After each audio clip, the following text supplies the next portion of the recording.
si muore di crepagori. Giusto. Chapter 23. It was 8 o'clock when we landed. We walked for a short time on the shore, enjoying the transitory light, and then retired to the inn, and contemplated the lovely scene of waters, wood, and mountains, obscured in darkness, yet still displaying their black outlines. The wind, which had fallen in the south, now rose with great violence in the west. The moon had reached her summit in the heavens, and was beginning to descend. The clouds swept across it swifter than the flight of the vulture, and dimmed her rays, while the lake reflected the scene of the busy heavens, rendered still busier by the restless waves that were beginning to rise. Suddenly a heavy storm of rain descended. I had been calm during the day, but so soon as night obscured the shapes of objects, a sudden fears arose in my mind. I was anxious and watchful, while my right hand grasped a pistol which was hidden in my bosom. Every sound terrified me, but I resolved that I would sell my life dearly, and not shrink from the conflict until my own life, or that of my adversary, was extinguished. Elizabeth observed my agitation for some time in timid and fearful silence, but there was something in my glance which communicated terror to her, and trembling she asked, "What is it that agitates you, my dear Victor? What is it you fear?"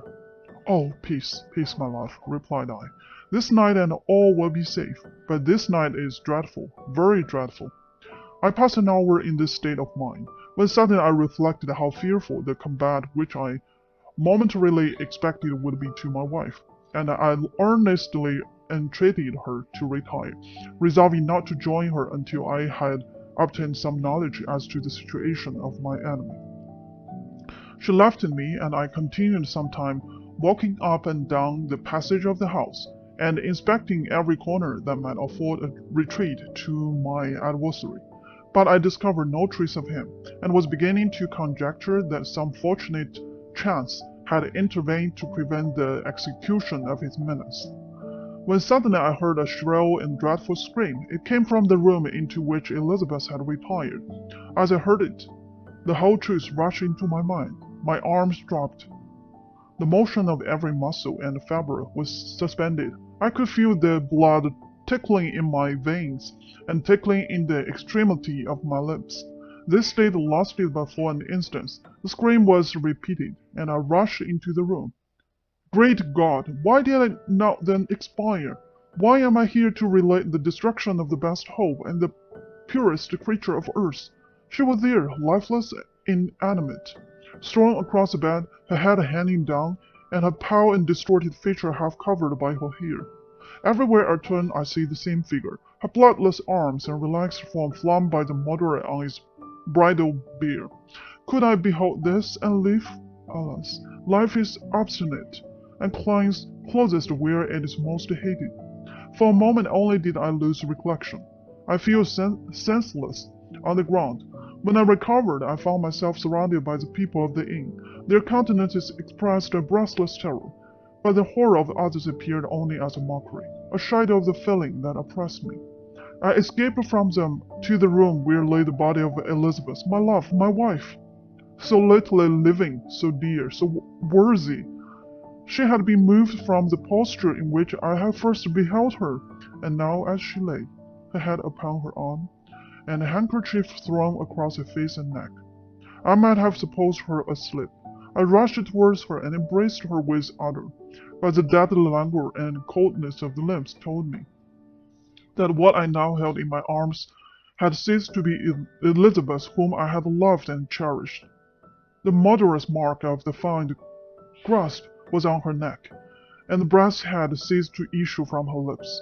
While I still hung over her in the agony of despair, I happened to look up. The windows of her room had before been darkened, and I felt a kind of panic on seeing the pale yellow light of the moon illuminate the chamber. The shutters had been thrown back, and with a sensation of horror not to be described, I saw at the open window a figure the most hideous and abhorred. A grin was on the face of the monster. He seemed to jeer, as with his fiendish finger he pointed towards the corpse of my wife. I rushed towards the window, and drawing a pistol Pistol from my bosom fired, but he eluded me, leaped from his station, and running with the swiftness of lightning, plunged into the lake. The report of the pistol brought a crowd into the room. I pointed to the spot where he had disappeared, and we followed the track with boats. Nets were cast, but in vain. After passing several hours, we returned hopeless, most of my companions believing it to have been a form conjured up by my fancy. After having landed, they proceeded to search the country, parties going in different directions among the woods and banks. I attempted to accompany them, and proceeded a short distance from the house, but my head whirled round. My steps were like those of a drunken man. I feel at last in a state of utter exhaustion. A fume covered my eyes, and my skin were parched with the heat of fever. In this state I was carried back, and placed on a bed, hardly conscious of what had happened. My eyes wandered round the room, as if to seek something that I had lost. After an interval I arose and as if by instinct crawled into the room where the corpse of my beloved lay. There were women weeping around. I hung over it and joined my sad tears to theirs. All this time no distinct idea presented itself to my mind, but my thoughts rambled to various subjects, reflecting confused on my misfortunes and their cause. I was bewildered in a cloud of wonder and horror. The death of William, the execution of Justin, the murder of Clover, and lastly of my wife. Even at that moment I knew not that my only remaining friends were safe from malignity of the fiend. My father even now might be reasoning under his grasp, and Ernest might be dead at his feet. This idea made me shudder, and recalled me to action. I started up, and resolved to return to Geneva with all possible speed. There were no horses to be procured, and I must return by the lake. But the wind was unfavorable, and the rain fell in torrents. However, it was hot in the morning, and I might reasonably hope to arrive by night. I had meant to row and took an oar myself, for I had always experienced a relief from mental torment in bodily exercise. But the overflowing misery I now felt, and the excess of agitation that I endured, rendered me incapable of any exertion. I threw down the oar, and leaning my head upon my hands, gave way to every gloomy idea that arose. If I looked up, I saw the things which were familiar to me in my happier time, and which I had contemplated but the day before in the company of her, who was now but a shadow in recollection. Tears streamed from my eyes. The rain had ceased for a moment, and I saw the fish playing in the waters, as they had done a few hours before. They had then been observed by Elizabeth. Nothing is so painful to the human mind as a great and sudden change. The sun might shine, or the clouds might lower, but nothing could appear to me as it had done the day before. A fiend had snatched from me every hope of future happiness. No creature had ever been so miserable as I was. So frightful an event is single in the history of man. But why should I dwell upon the incidents that followed this last overwhelming event? Mine has been a tale of horrors. I have reached their acme, and which I must now relate can but be tedious to you. Know that one by one my friends were snatched away. I was left desolate. My own strength is exhausted, and I must tell in a few words what remains of my hideous narration. I arrived at Geneva. My father and Ernest yet lived, but the former sank under the tidings that I bore. I say him now, excellent and vulnerable old man. His eyes wandered in vacancy, for they had lost their charm and their delight. His Elizabeth, his more than daughter, whom he doted on with all that affection which a man feels, who in the decline of life, having few affections, clung more earnestly to those that remain. Cursed be the fiend that brought misery on his grey hairs, and doomed him to waste in wretchedness. He could not live under horrors that were accumulated around him. The springs of existence suddenly gave him way. He was unable to rise from his bed, and in a few days he died in my arms. What then became of me, I know not. I lost sensation, and chains and darkness were the only objects that pressed upon me. Sometimes, indeed, I dreamed that I wandered in flowery meadows and pleasant vales with the friends of my youth, but I awoke and found myself in a dungeon. Melancholy followed, But by degrees I gained a clear conception of my miseries and situation, and was then released from my prison. For they had called me mad, and during many months, as I understood, a solitary cell had been my habitation. Liberty, however, had been an useless gift to me. Had I not, as I awakened to reason, at the same time awakened to revenge? As the memory of past misfortunes pressed upon me, I began to reflect on their cause, the monster whom I had created, the miserable demon whom I had sent abroad into the world for my destruction.